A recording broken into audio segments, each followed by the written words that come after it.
Shall we begin our English service? Let us sing doxology.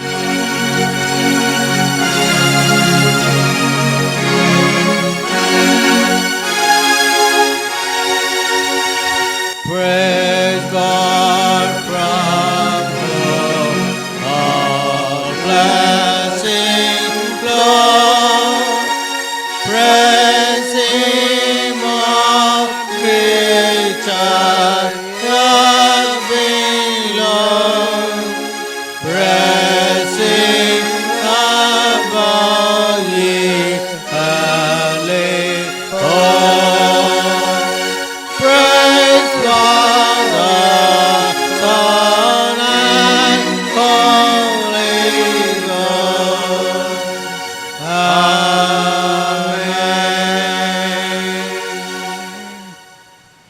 Let us pray. Our Heavenly Father, thank you for this day. Thank you for the opportunity that you have given us to be present in the worship service. We praise you, Lord. We worship you. Father, thank you for the salvation you have given us and made us the heirs of your heaven. Bless each one of us. Bless this evening service as a blessed one in our lives, Lord. In Jesus' name I pray. Amen. Our Father, who art in heaven, hallowed be thy name. Thy kingdom come, thy will be done on earth as it is in heaven. Give us this day our daily bread. Forgive our debts as we forgive our debtors. Lead us not into temptations, but deliver us from evil.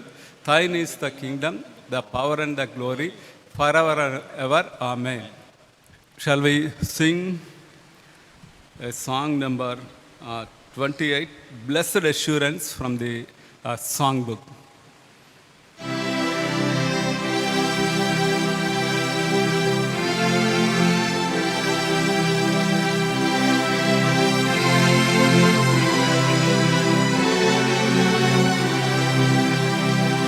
Blessed assurance, Jesus is mine. Oh, what a foretaste of glory divine, head of salvation, purchase of God, born of His Spirit, washed in His blood. This is my story, this is my song, praising my Savior all the day long. This is my story, this is my song, praising my Savior all the day long. Purpose of mission, perfect delight, visions of rapture burst on my side. Angels descending, bring from above echoes of mercy, whispers of love. This is my story, this is my song, praising my Savior all the day long.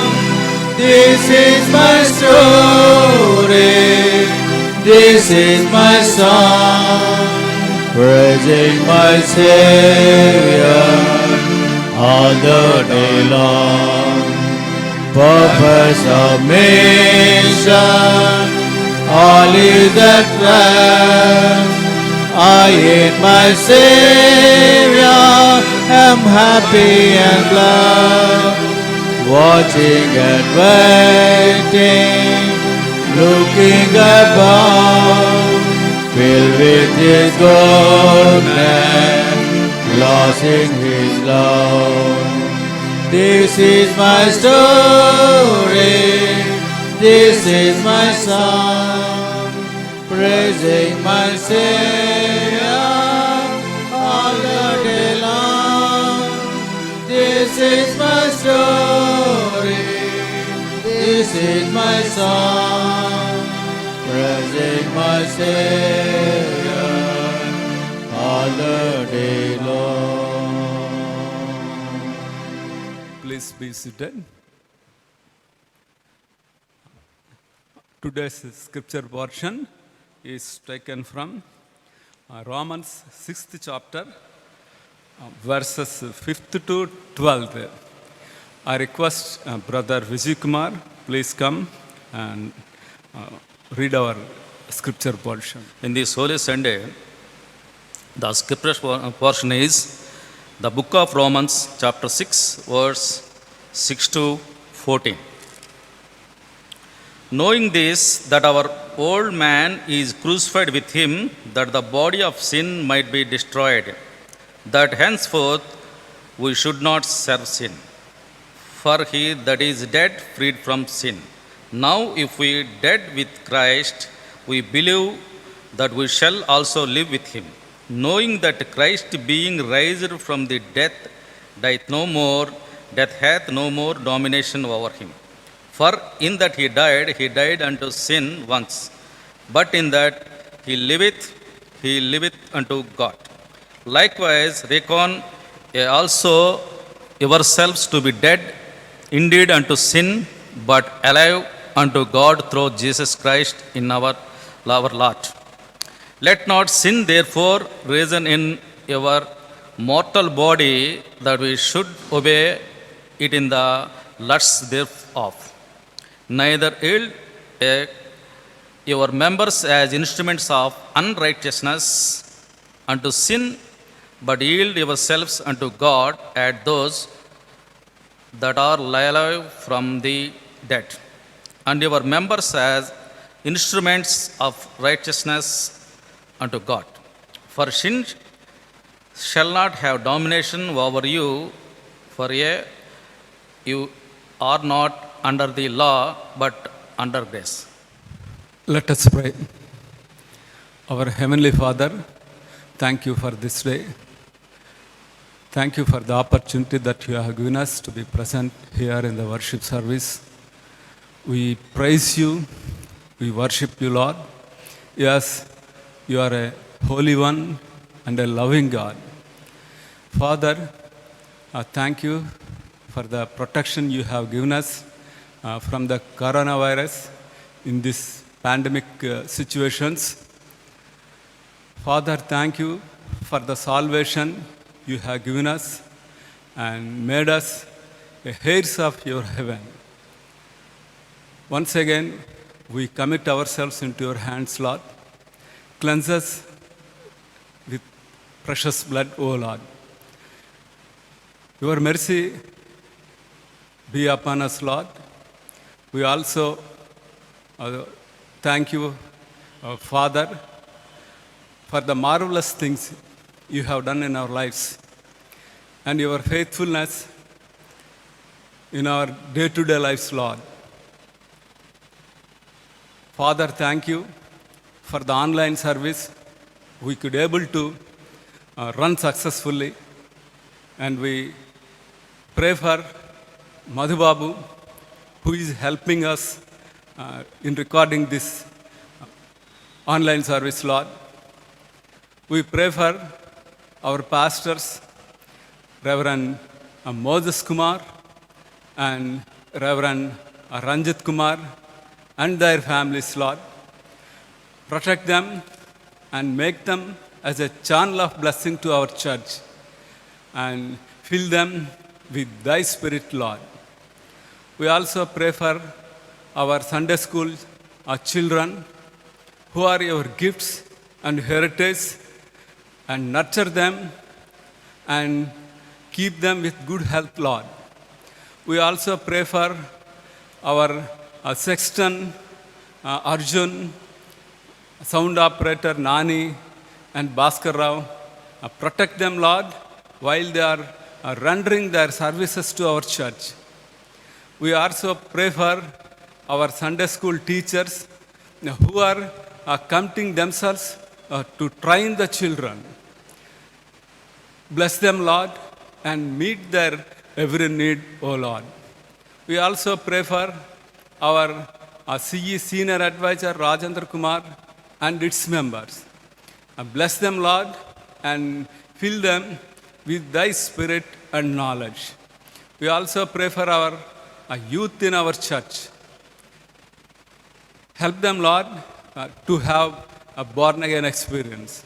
We also pray for our choir members, a choir convener, Simon, and the Silas Paul. And bless them, Lord, use them mightily in our church. We also pray for Vincent, Lord. Bless him, Lord. We also pray for our elders in the church who are in old age, Lord, who are suffering from old age-related diseases. Heal them, Lord. Anointing them, Lord. Bless them, Lord. We also pray for our women in the church and their ministry, Lord. Anointing them, Lord, and use them in spreading the gospel, Lord. We also pray for our members, Lord, who are suffering from coronavirus. Touch them, Lord, and heal them. Lord, protect all our members from the coronavirus, Lord. We also ask you, Lord, protect our nation and state and our leaders from this virus, Lord. I ask this prayer in the name of Jesus. Amen. We come to important session. I request Reverend Dr. Ranjit Kumar, who is the pastor of our church, to share a word of God with us. Greetings to you all in the matchless name of our Lord and Savior Jesus Christ. I welcome you all for this Vesper service in the name of the Father and of the Son and of the Holy Spirit. Amen. On behalf of the church, the President Prasanna Kumar Garu, the Secretary of the Board, the Treasurer, and also my colleague, Reverend Moses, we would like to welcome you for this worship service. And thank each and everyone, those who are watching the service online. We pray and hope that you are being benefited by these services. Every day we remember you in our prayers, and we as the pastors and the elders of the church, we have been constantly praying for you, for the members of the congregation, and also our friends, the well-wishers. Especially we thank each and everyone, those who are watching this service online in the country as well as around the globe. Once again, I thank Brother Vijay Kumar Garu for reading the scripture portion. Before we meditate the word of God, let us look to the Lord in prayer. Let's pray. God, our parent, our sustainer and our redeemer, we come to your presence this evening as we continue to meditate from your word. Lord, be with us, guide us and lead us. Especially we are praying for the people, those who are watching this online. Lord, you speak to us through your word so that your word inspire us, your word guide us, your word lead us. We give you all glory and honor. The words of my mouth and the meditations of all our hearts be acceptable to you, our rock and our redeemer. Amen. Friends, as we continue to meditate the word of God from the letter of Paul to the Romans, last week we have meditated from verses 1 to 5. Today we are going to meditate from verse 6 to 14 onwards. So this scripture portion talks about the deliverance, or the way the person have been freed from the state of slavery, freed as a slave and who has become an independent. So this evening's title, the title of this reflection is Free at Last. The sermon has been titled as freed at last. So the God, how he has freed the individual.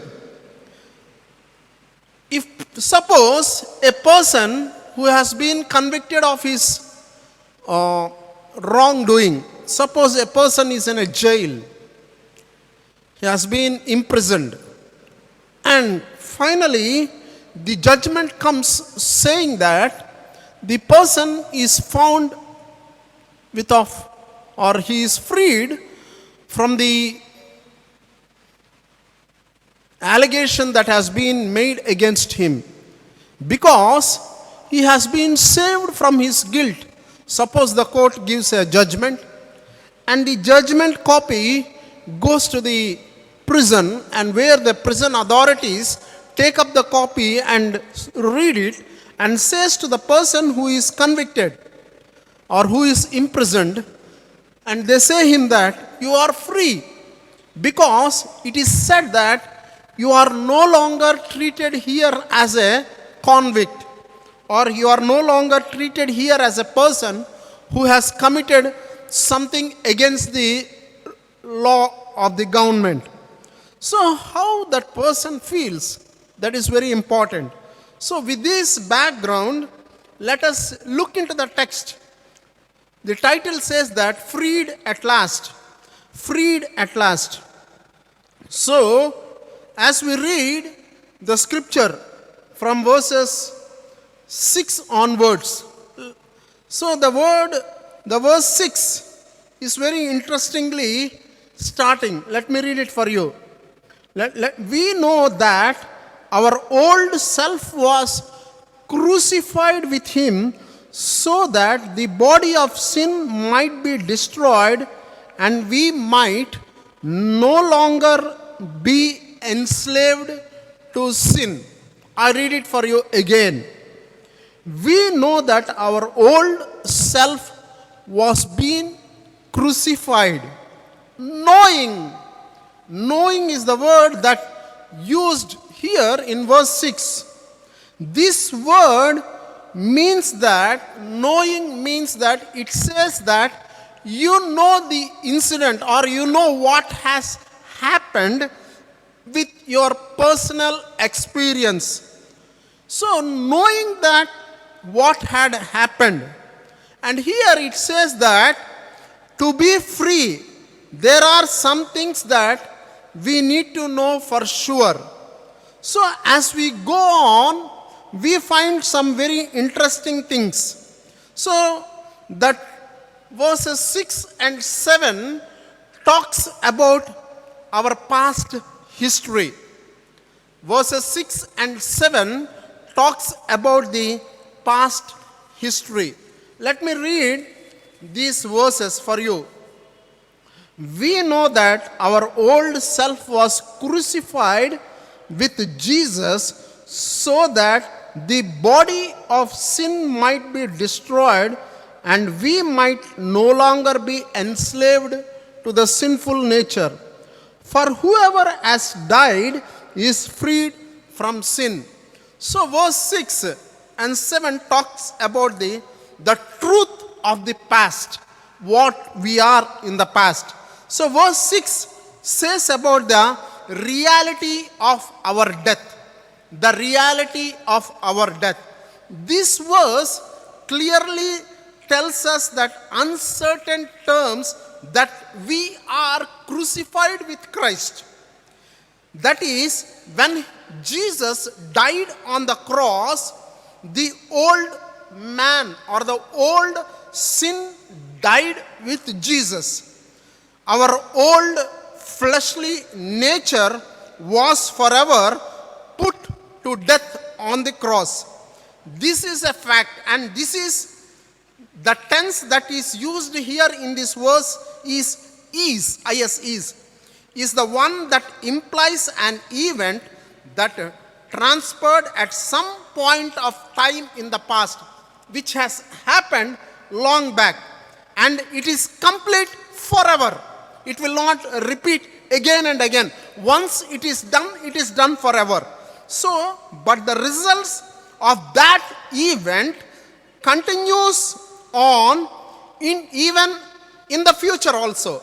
It was done once for all, but the results of the death of Jesus, which means through the death of Jesus, the reality is that the salvation has come. So salvation continues, it keeps on going. That is what Paul here clearly writes in the verse 6. And he says that, Paul clearly says that when Jesus died for our sins on the cross, Jesus dealt with every aspect of our sin completely. Every Christian needs to know that they are dead for their sins. So you need not die for your sin, because Jesus was the one who already died, and the results of that death will continue forever. There are two important things that we have to note here from verse 6. The point of crucifixion is never to produce extreme suffering. Crucifixion, the only thing that exists to produce the death. That is the first thing. The second thing that Paul tries to highlight is that the person crucified cannot crucify himself.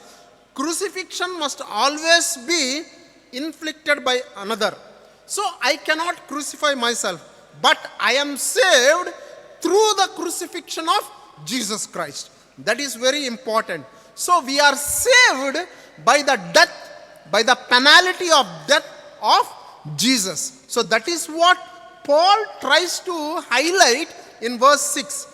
So now the issue that must be dealt is that the old sinful nature, the old nature is dead, and we are no more alive in the old nature, but we have been resurrected in the new nature. So God has given us life. That is what Paul says that. The second part of verse 6 says that, and we might no longer be enslaved to the sin. So we don't have any more relationship with the sin. And verse 7, but whoever has died is freed from the sin. So we are no longer related to the sin, and whoever died is no longer related to the sin. The first one is the truth of the sin, in that the truth of the past, the reality of our death. So secondly, Paul says that the results of the death. So verse in the second part of verse 6 and verse 7 talks about that the body sin might be destroyed.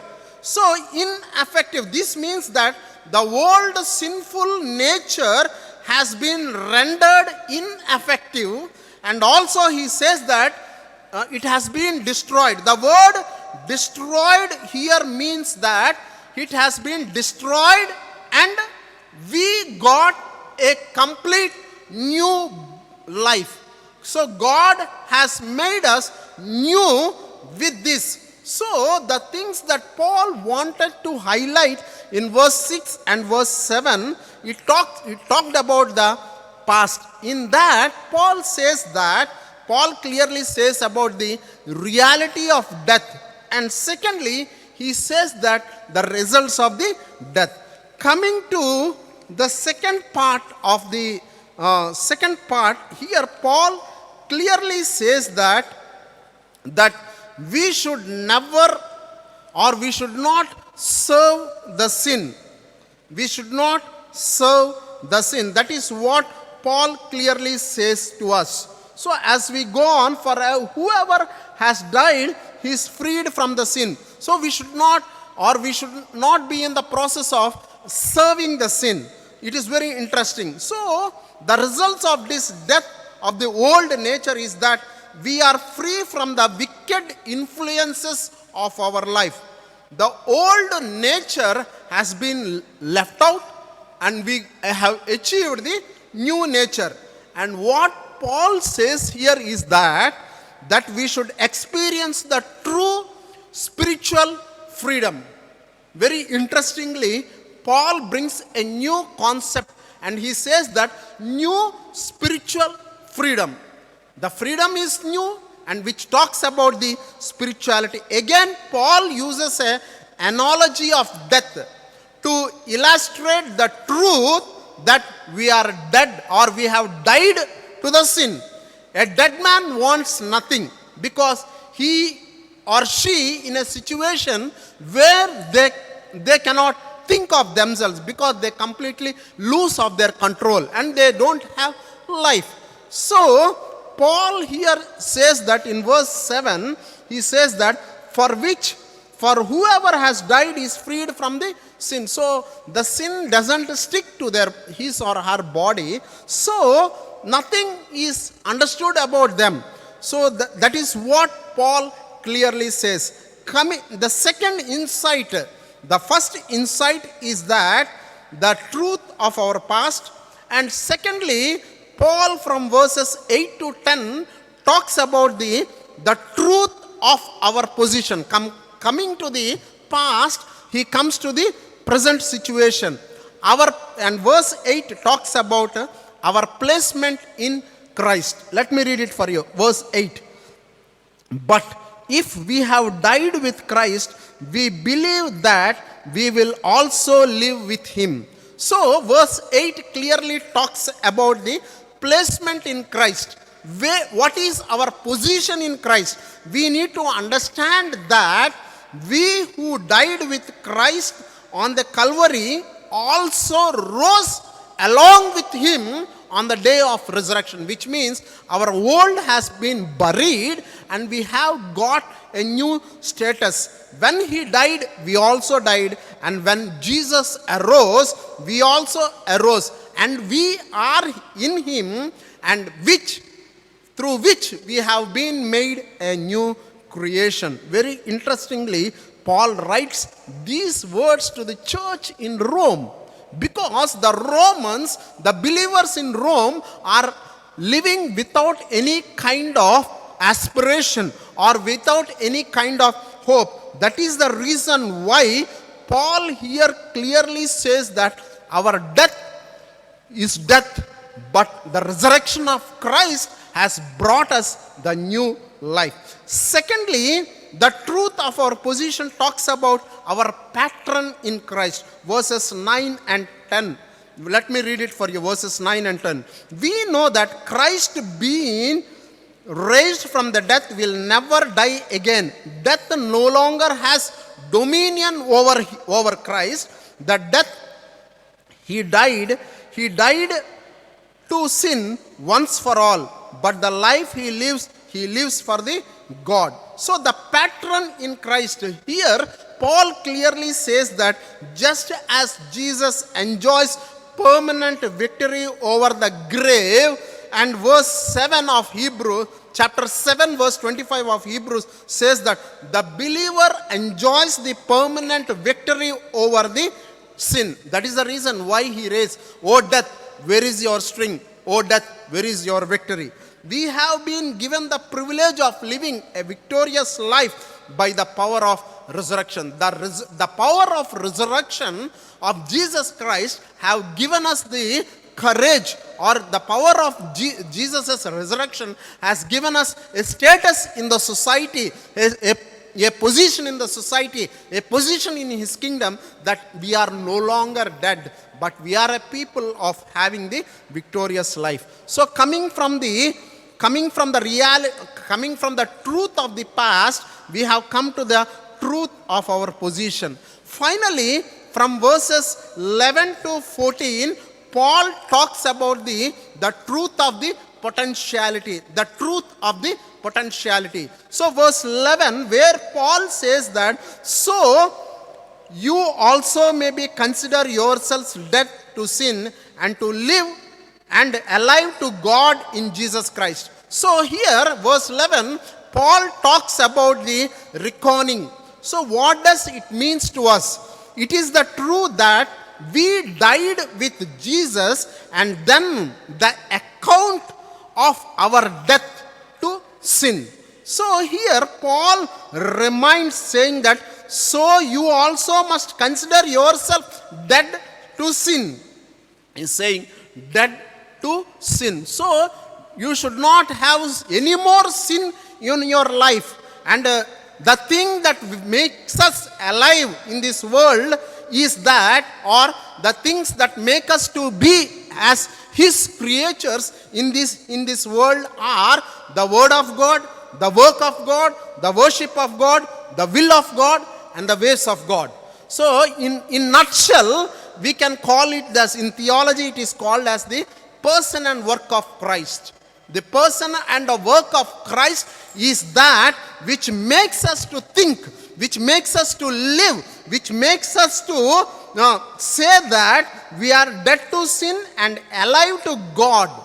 So the things which make us alive are the word of God, the work of God, the worship of God, the will of God, and the ways of God. So these 5 things makes us to live and to be alive in his presence. That is the truth of the potentiality. That is the truth of our existence. Verses 12 and 13 talks about the relinquishedness, or what we have to live out.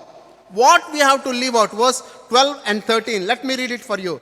Therefore, do not let sin exercise dominion, or don't allow the sin to overtake you, to have bossism over you in your mortal body, to make you obey their passions. No longer present your members to sin as instruments of wickedness, but present yourself to God as those who have been brought from death to life, and present your members to God as instruments of righteousness. We have to present ourselves to God as the instruments of righteousness. That is very interesting. That is the reason why in Romans chapter 12 verses 1 to 2, Paul says that submit yourself as a living sacrifice.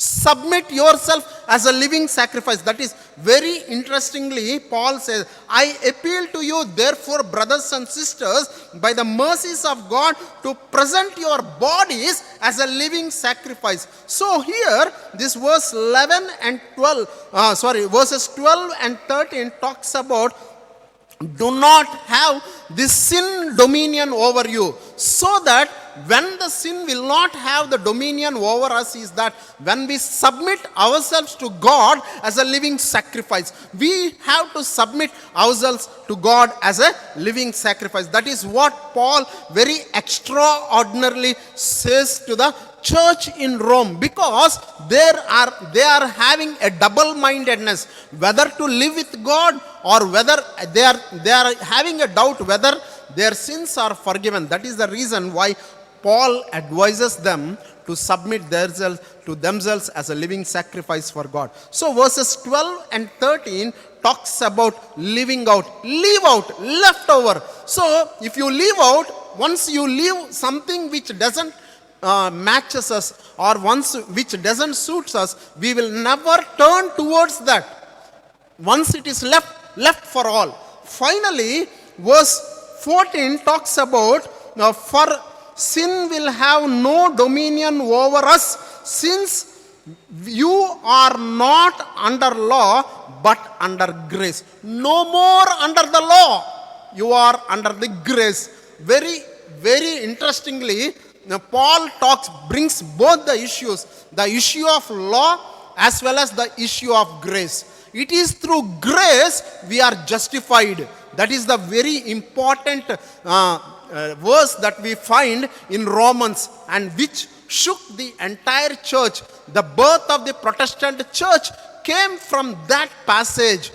The just shall live by faith. The righteous shall live by faith. Where people like Martin Luther has caught up this from the book of Habakkuk, and which Paul writes in the Romans chapter 1 verses 16, 17, and where he says that, verse 14, he says that for sin will have no dominion over you, since you are not under the law but you are under the grace. So Paul in verse 14 talks about the time of releasing oneself. Releasing oneself means, he says that you are no longer slave, you are free at last. Finally, in verse 14, he talks about all these things, and he says that in verse 14, Paul says that we are free, free to live for Christ. We are free, free from the law, free from the penalties, free from the power of evil, free from all these things. Which made us free is that the word of God, the work of God, the worship of God, the will of God, and the ways of God had made us free, and we are set away from the worldly things. So friends, the three important things that Paul has spoken to us. What are the three important things which make us to be free? Which is we talks about the truth of our past. The truth of our past is that God made us to be alive. We are dead. And secondly, Paul says that the truth of our position. Now you are under Christ. You are no more under the law. You are no more under anyone, but you are a living witness because you have been resurrected from the dead. You have been resurrected from the sinful nature. Finally, the truth of our potentiality. Paul speaks about the truth of our potentiality. The potentiality is that you are no more under the clutches of the law. You are under his grace. So finally, Paul refers to three issues that are involved in the above verses. Basing on the grace of God, sinning is an unforgivable thing. People try to do sin even under the grace. So Paul says it is an unforgivable sin. Thinking that God will forgive me, and if I continue to sin, God will always forgive me. Sinning and asking for forgiveness. So Paul says that it is not possible. It is not possible. So we have to examine ourselves. Once we are under the grace, it doesn't mean that we can keep on going sinning.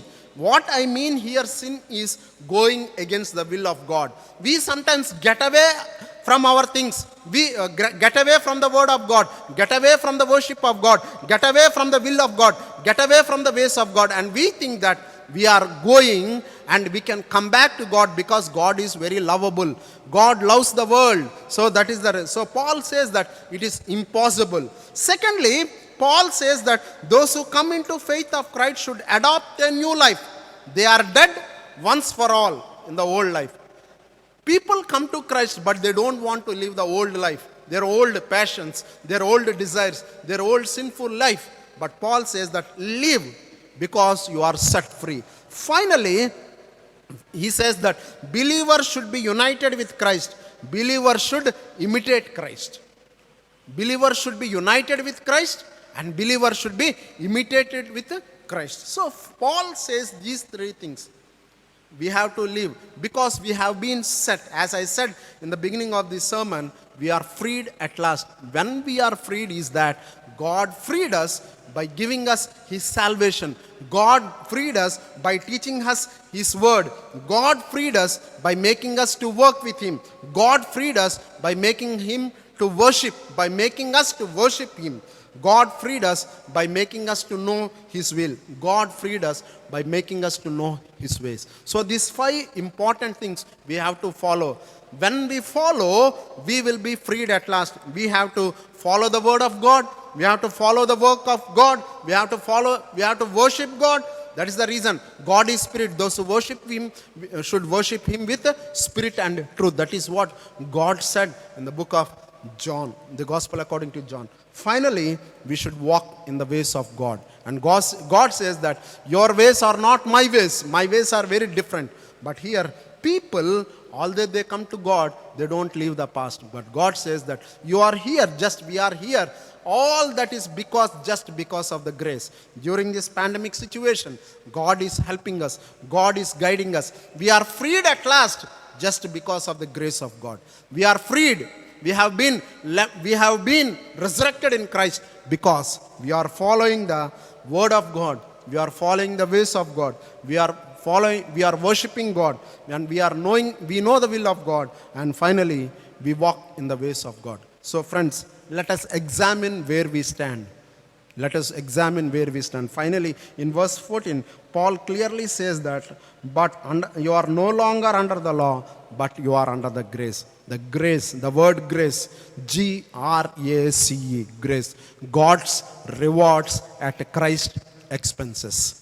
God's rewards at Christ's expenses. The expense that Christ gave for us is his life. So, the life on the Calvary, the salvation on the Calvary. So, let us accept the grace. Let us accept the salvation so that we are freed from all our iniquities. We are freed from all our disturbances. So, the Lord will guide us, will lead us, and make us be an exemplary people for the church and for the family and for the society. May the Lord add his blessings to the listening and understanding of his holy word. Amen. Let us look to the Lord in prayer. God our Father, our sustainer and our redeemer, we have come to your presence. Lord, you have spoken to us through your word, saying that we have been freed. Although we are free, but we are still looking into the past. We are not allowing ourselves to be a real freed people. Lord, help us to know your word. Lord, help us to know your work. Lord, help us to worship you. Help us to know the will of your, and help us to walk in our ways, so that we will be freed through your grace. Lord, help us to continue in your grace. We pray for all the friends, especially we pray for the leader of this evening's worship.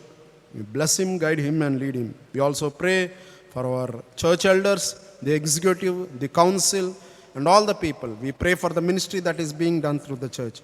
Lord, we pray that you will bless each and every individual, those who are worshiping, those who are listening to this worship online. We pray for the people, those who are sick.